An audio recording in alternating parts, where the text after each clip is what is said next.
दोस्तों legal and legal में एक बार फिर से आपका स्वागत है।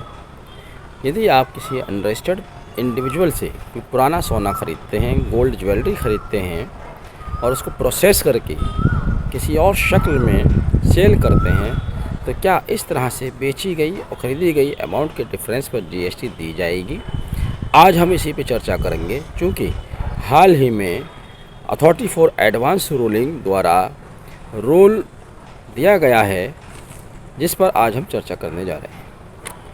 आमतौर से देखा गया है कि जब कोई व्यापारी, ख़ासतौर से व्यापारी ख़रीदते हैं किसी व्यक्ति से जो कि रजिस्टर्ड नहीं है, जीएसटी के तहत रजिस्टर्ड नहीं आता है, उससे कोई पुराना ऑर्नामेंट्स ख़रीदते हैं, जेवर ख़रीदते हैं, कड़ा, चूड़ी, अंगूठी, कुछ भी ख़रीदते हैं, फिर उसको पिघला देते हैं। पिघलाने के बाद उसको रॉ फॉर्म में बिस्किट शक्ल में बनाया या किसी और शक्ल में लाकर उस गोल्ड को आगे सेल कर देते हैं।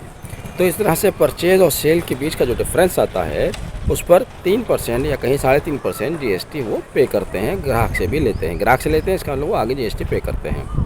The authority for advance ruling Karnataka ने रूल 32 सब रूल 5 CGST रूल 2017 के अंतर्गत यह रूल दिया है, बताया है कि यदि कोई व्यक्ति, इंडिविजुअल व्यक्ति पुराना सोना बेचता है, ख़रीदार उस सोने को प्रोसेस करके किसी और शक्ल में बेच देता है, तो इस तरह से ख़रीदे और बेचे गए अमाउंट के डिफरेंस पर जीएसटी वह पे नहीं करेगा। यानी कि यदि आपने किसी से पुराना सोना ख़रीद कर उसको पिघला दिया है, पिघला कर आप उसको आगे बेच देते हैं, तो आपको जो प्रॉफिट होता है, इस प्रॉफिट पर आप जीएसटी नहीं देंगे। ये कहना है authority for advance ruling Karnataka का, जो कि जीएसटी काउंसिल के अधीन आती है और जीएसटी के संबंध में तमाम रूल, तमाम गाइडलाइन यही जारी करती है किस आइटम पर जीएसटी दी जानी है, किस आइटम पर जीएसटी नहीं दी जानी। इसके अलावा एक और इम्पॉर्टेंट मुद्दा इनके सामने लाया गया था, इसी के साथ एक और सवाल किया गया था। ये पूछा गया था कि HSN कोड जो कि ज्वेलरी के केस में 7113 होता है। पहले तो आप इसमें HSN कोड होता क्या है? HSN कोड दरअसल इंटरनेशनली रिकॉग्नाइज्ड कोड है, जो कि तमाम आर्टिकल्स को, चाहे वो आर्टिकल किसी भी कैटेगरी में आता हो, हर आइटम का एक HSN कोड है, उसको वो कोड अलॉट किया जाता है और फिर वह उसी नाम से जाना जाता है, उसी नंबर से जाना जाता है। तो यहाँ पर मैं बता दूँ, इसका ज्वेलरी का HSN कोड 7113 होता है।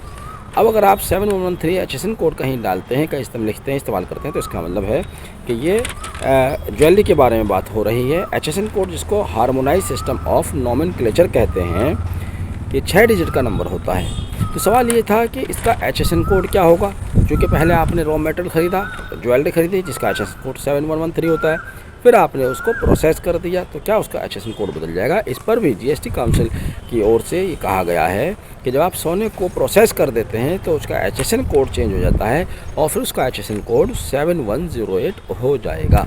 तो आपके लिए 2 इम्पोर्टेंट जानकारियाँ यहाँ से आती हैं इस नई रूलिंग से। जो रूल दिया है, इन्होंने बताया है, रूल नंबर 32 सब रूल 5 CGST रूल 2017 के अधीन। तो पहला तो ये कि अगर आप किसी से ज्वेलरी ख़रीदते हैं, ज्वेलरी खरीदने के बाद प्रोसेस करके उसको सेल करते हैं, तो परचेज और सेल के बीच के डिफरेंस पर आपको जीएसटी नहीं देना। दूसरा, HSN कोड के बारे में, अगर आपने ज्वेलरी परचेज़ किया है, उसका HSN 7113 होता है, लेकिन जब आप उसको प्रोसेस कर देते हैं तब उसका HSN कोड बनकर 7108 हो जाता है। बहरहाल मैं समझता हूँ ये जानकारी आपके लिए लाभदायक होगी। अगर आप ग्राहक भी हैं, कहीं जीएसटी देते हैं ज्वेलरी बेचने पर, अब आपको जीएसटी देने की ज़रूरत नहीं है। आपने वीडियो आखिर तक देखा, thank you, have a nice day.